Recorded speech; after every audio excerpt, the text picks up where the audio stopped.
A todos nuestros televidentes nos encontramos con el secretario de Asuntos Jurídicos de la OEA, el doctor Jean-Michel Arrigui. Doctor, ¿cómo está? Mucho gusto, decano, de estar acá en esta universidad. Para nosotros es muy placentero saber que el secretario de Asuntos Jurídicos de la OEA se encuentra en nuestra institución, la Universidad de Medellín, y más que nos ha acompañado en la Facultad de Derecho con hablar del sistema jurídico interamericano. Doctor, quiero hacerle una pregunta muy concreta. ¿Qué es la Carta Democrática Interamericana y cuáles son sus principales objetivos? En el sistema interamericano, sobre todo a partir de la reforma del año 1985 en Cartagena de Indias, se le dio a la organización el mandato de fortalecer la democracia como forma de gobierno para los países americanos.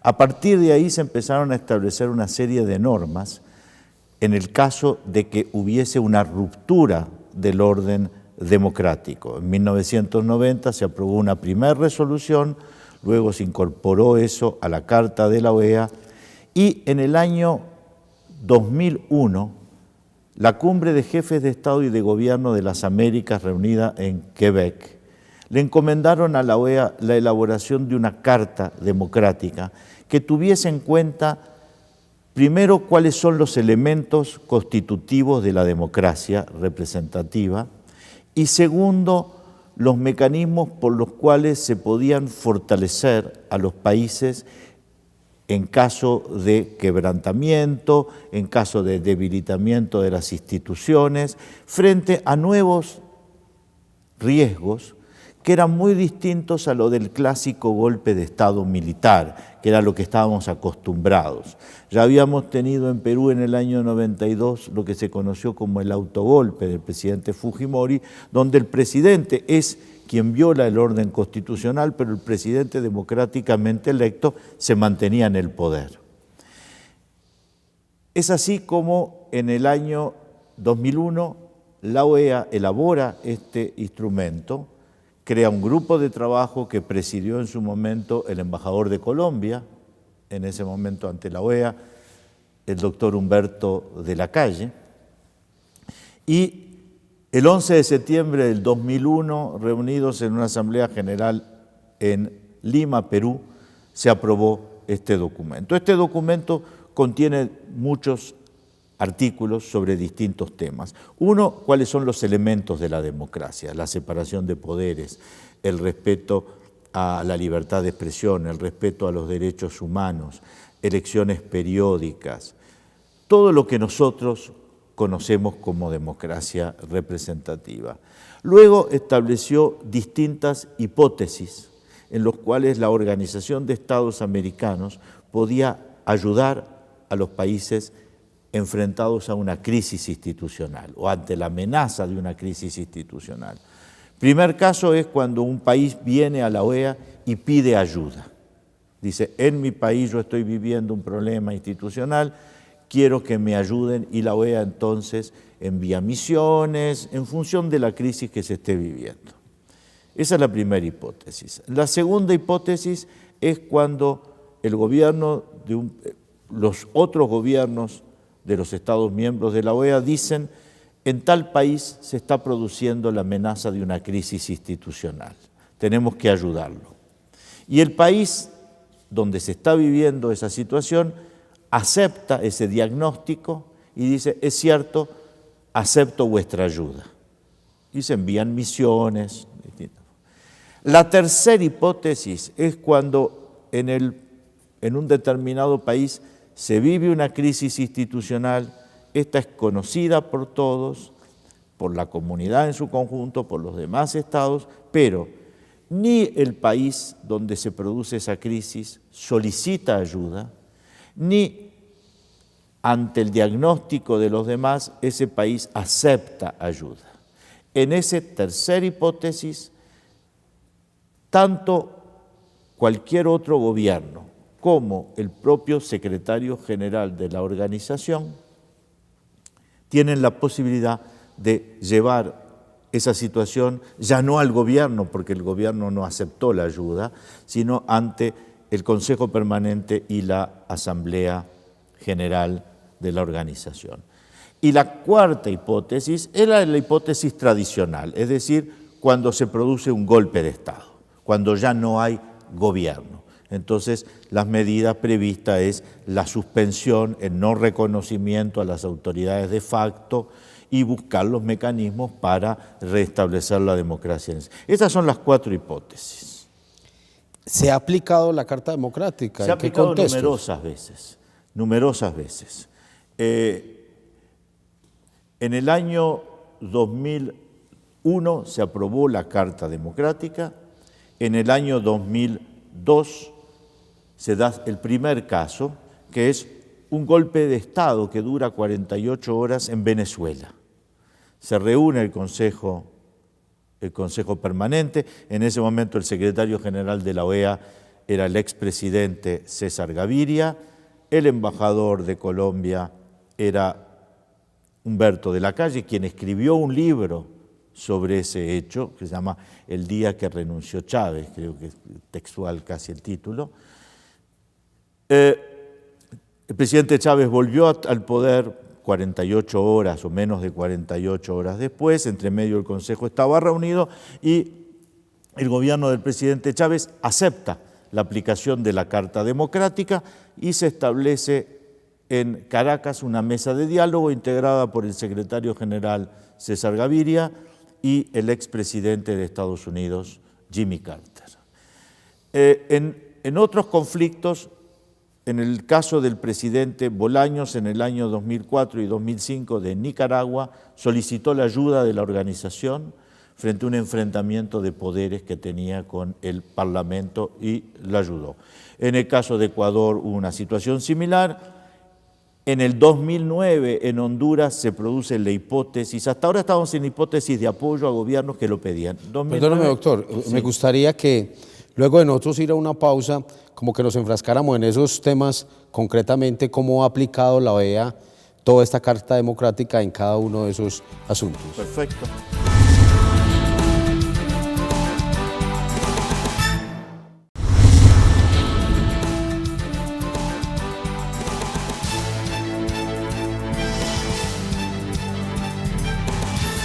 Estábamos hablando de los principales objetivos de la Carta Democrática Interamericana y el doctor Arrigui nos daba pues como todos los presupuestos y antecedentes que había tenido dicha carta. Y habíamos concluido en lo que era la aplicación en casos concretos de la Carta Democrática Interamericana y queremos, doctor Arrigui, que nos diga de manera precisa cómo ha actuado entonces la OEA en referencia a cada uno de esos casos que se pueden reglamentar desde la misma Carta Democrática. En el año 2002 se estableció una mesa de diálogo en Venezuela, que permitió el diálogo entre gobierno y oposición y todo un proceso de nuevas elecciones, reformas. Permítame, yo le digo algo, doctor, porque me parece sospechoso. Porque cuando yo me voy al 2002 aparece Chávez, ya Chávez estaba ahí. Sí. Entonces fue Chávez el que... Sí.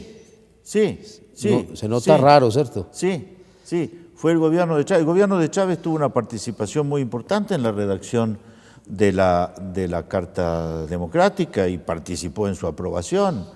Y siempre ha votado las sanciones, por ejemplo, en el caso de Honduras. O sea, el gobierno de Chávez tuvo participación activa en la redacción y fue el primer caso de aplicación de la Carta. Y le puede preguntar al expresidente César Gaviria cómo fue todo el proceso en el cual él participó directamente como eje central en la mesa de diálogo junto con el expresidente Jimmy Carter de Estados Unidos.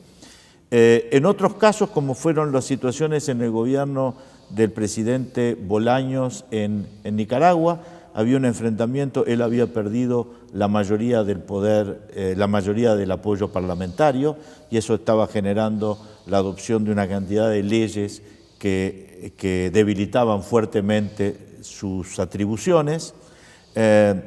Vino a la solicitud al Consejo Permanente, se envió una misión, me tocó integrar esa misión a Managua, se logró un diálogo entre oposición, distintos partidos políticos, otros sectores, y el presidente Bolaños logró concluir felizmente su mandato. En el año 2005 se produjo, 2004, fines de 2004, una crisis en Ecuador que llevó a la destitución del presidente Lucio Gutiérrez, luego de que éste hubiese disuelto el Poder Judicial. El gobierno interino que vino después, del doctor Palacios, solicitó a la OEA, en virtud de la Carta Democrática, el apoyo, y una misión de la OEA durante un largo plazo se abocó a reconstituir, ayudar a todo el proceso de reconstitución del Poder Judicial. Finalmente hay otros casos, pero en el año 2009 se produce la hipótesis del golpe de Estado militar, cuando el presidente Zelaya de Honduras es detenido y expulsado del país por un comando militar. En ese caso también se aplicó la Carta Democrática por unanimidad, con el voto de todos los Estados miembros de la organización. Fue suspendido Honduras, no fueron reconocidas las autoridades producto del golpe de Estado, y 2 años después, luego de un proceso electoral, luego de supervisión en materia de protección de los derechos humanos, se le levantó la sanción a Honduras. Pero hay otro elemento en la Carta Democrática que ya venía de antes de la Carta Democrática, que es todo el tema del acompañamiento por parte de la OEA a las elecciones con sus misiones de observación electoral. Y ahí también hay que reconocer, hoy la OEA está reconocida como el observador en la mayor parte de las elecciones en las Américas, y es muy notorio, cuando antes en las décadas del 70, 80 hablábamos de elecciones en las Américas, estábamos pensando en muchos casos en fraude. Hoy el fraude electoral es la excepción y no la regla como lo era antes. Ese también es un gran cambio. Doctor, quisiéramos saber, porque lo hemos escuchado en algunas conferencias, más que todo cuando usted relata que va a universidades francesas y hace una comparación entre el cambio que ha tenido Europa en un siglo y el cambio que ha tenido América en un siglo. ¿Por qué no le decimos? Yo pongo siempre este ejemplo. Sí. O sea, el sistema interamericano fue pensado para establecer en las Américas un continente de paz, luego del proceso de independencia colonial, luego del proceso de guerras civiles en todo el continente, insisto, Estados Unidos salía de una guerra civil sangrienta, guerras civiles en Centroamérica, enfrentamientos en Brasil, problemas fronterizos entre todos los países americanos. Se establece un mecanismo para la solución pacífica de las controversias y fue exitoso. Si ustedes toman el mapa de las Américas de 1889, que fue la primera conferencia americana, y el mapa de las Américas de hoy es el mismo, son los mismos estados, las mismas fronteras casi. Haga el ejercicio en ese mismo periodo de tiempo con el mapa de Europa. Mapa de Europa en 1889-1890 tenía Imperio Austrohúngaro, Rusia, una cantidad de estados balcánicos, etc. Luego va a tener 2 Alemanias, Yugoslavia, luego va a tener una Alemania, no va a tener más Yugoslavia, no va a tener más la Unión Soviética. Hoy tiene problemas Kosovo, etcétera, etcétera. Pero no es solamente cambios en el mapa.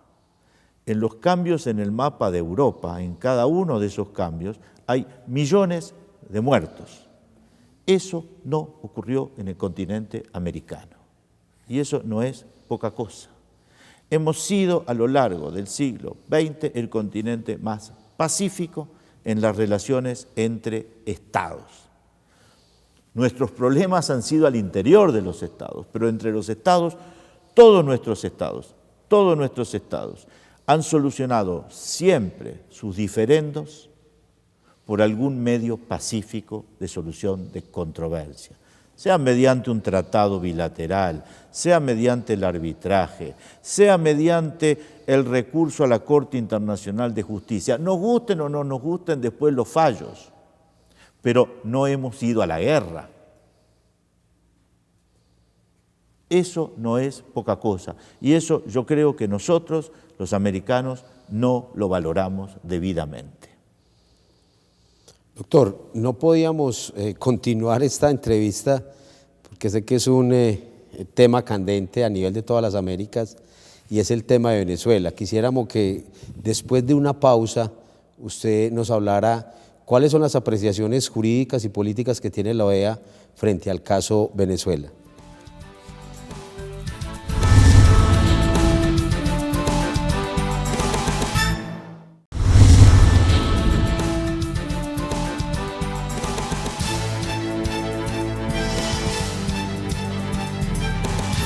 Hoy nos encontramos con el secretario de Asuntos Jurídicos de la OEA, el doctor Gianmichi Larrigui. Doctor, habíamos mirado esos casos prácticos que le ha tocado a la OEA resolver de acuerdo a toda la regulación que hizo en la Carta Democrática Interamericana, pero precisamente hoy, en nuestro contexto, en las Américas, uno diría que el round es OEA-Venezuela. El caso Venezuela, ¿qué se puede plantear desde la OEA y desde esa misma Carta Democrática? Yo le decía que había 4 hipótesis para la aplicación de la Carta Democrática. El caso de Venezuela actual, no el del año 2002, se enmarca en el tercer caso. Es decir, hay una crisis institucional, es evidente que hay problemas de separación de poderes, de libertad de expresión, de libertades políticas, de transparencia electoral, etc. Es evidente que hay todos esos problemas, sin embargo, ni el gobierno de Venezuela viene a pedir asistencia a la organización para resolver esos problemas, ni el gobierno de Venezuela, frente a la denuncia de la existencia de esos problemas, acepta la asistencia de la OEA, como había ocurrido en otros casos. Esa hipótesis es la que está prevista en el artículo 20 de la Carta de la Democrática, que dice que cuando se da esa situación, un país o el secretario general pueden llamar la atención, pueden poner esa situación en conocimiento del Consejo Permanente y más allá en la Asamblea General para que éste tome las medidas que le parecen más adecuadas. Y en el último de los casos pueda hasta proceder a la suspensión, pero en ese caso es un caso de ruptura terminal, digamos, del orden constitucional. ¿Qué ha ocurrido? ¿En qué etapa estamos? Se producen hechos que son claramente violaciones o amenazas a un orden institucional democrático. Hay elementos fundamentales, elementos esenciales de la democracia representativa que están siendo afectados en la realidad actual venezolana. En ese caso, el secretario general, en cumplimiento de la obligación que tiene de, frente al conocimiento de esos hechos, llamar la atención del Consejo Permanente y de la Asamblea General, no es una facultad, o sea, el secretario general está obligado a cumplir con las normas de la organización. Y las normas de la organización le dicen que él tiene que promover la democracia representativa y el artículo 20 de la Carta Democrática le dice que ante una situación así, él tiene que llevarla a la atención del Consejo Permanente. Eso es lo que ha hecho. El secretario general ha presentado al Consejo Permanente sucesivos informes demostrando de que se estaba frente a una crisis institucional seria, donde estaban afectados seriamente los elementos fundamentales de la democracia representativa, tal y cual están enumerados en la Carta Democrática. El Consejo Permanente ha recibido esos informes, en algún caso ya se ha pronunciado, pero aún no ha transmitido no ha habido los votos suficientes, hay que reconocerlo, para transmitir ese tema a una decisión del órgano máximo político de la organización, que es la Asamblea General, donde están representados, igual que en el Consejo, todos los estados de las Américas. Los 35 estados miembros, de los cuales 34 son miembros activos, digamos. Ahí hay dos cosas que quisiera que nos explicara, doctor. ¿Cuántos votos se necesitan y ese que no está activo, cuál es? Empecemos por el final. Todos los estados de la organización, que son 35, tienen derecho a participar de todas las actividades de la organización. Estaba suspendido hasta el año 2009, de ese derecho, estaba suspendido Cuba. Esa sanción, que había sido impuesta en el año 62, esa sanción fue levantada a Cuba en el año 2009. Paréntesis, Cuba nunca se retiró de la OEA. En ningún momento Cuba se retiró de la OEA. Cuba ha estado suspendida. Esa suspensión se levantó en el año 2009 en la Asamblea General de Honduras y esa resolución por el cual se le levanta la sanción dice ahora es a Cuba de reintegrarse a las actividades. Cuba hasta ahora no lo ha hecho, pero Cuba es miembro pleno de la organización. Los 34 miembros, por lo tanto, que participan, tienen derecho a actuar, a decidir en este caso, pero se computa sobre la base de 35, por lo tanto la mayoría es de 18 votos. Es con mayoría absoluta, sí, la mitad más uno. Para llevar el caso ante la Asamblea General, y la Asamblea General, si toma medidas de suspensión o lo que sea, en ese caso necesita una mayoría calificada de 2/3. Frente a la crisis humanitaria que, como usted bien lo ha explicado también en muchas partes cuando lo hemos escuchado, es evidente en Venezuela.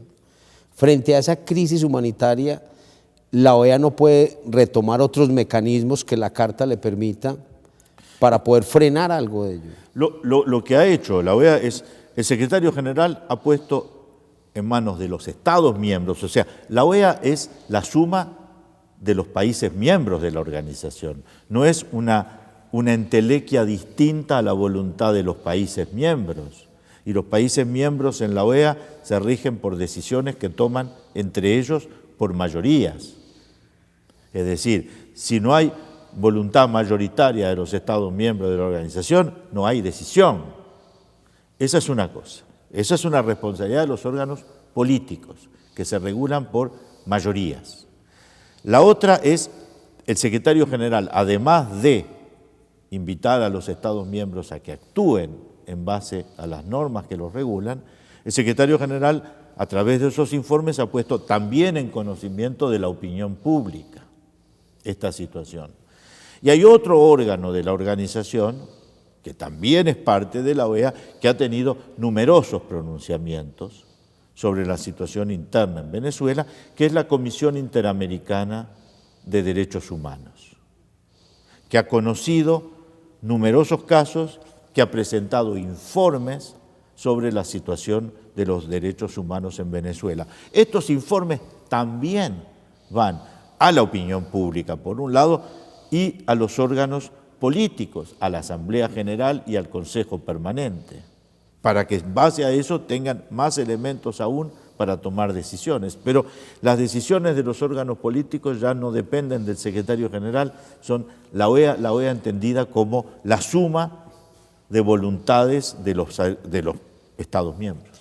Usted sabe, doctor, que el tiempo en televisión es oro y usted realmente es una caja de música en todo esto y quisiéramos seguir con usted, pero le agradecemos demasiado su presencia, no solamente en nuestra universidad, sino también en nuestra ciudad. Muchas gracias, doctor. Muchas gracias. Y con mucho gusto vuelvo a seguir esta entrevista. Qué bueno, doctor, tenerlo siempre por acá. ¿Ya? Qué bueno tenerlo por acá.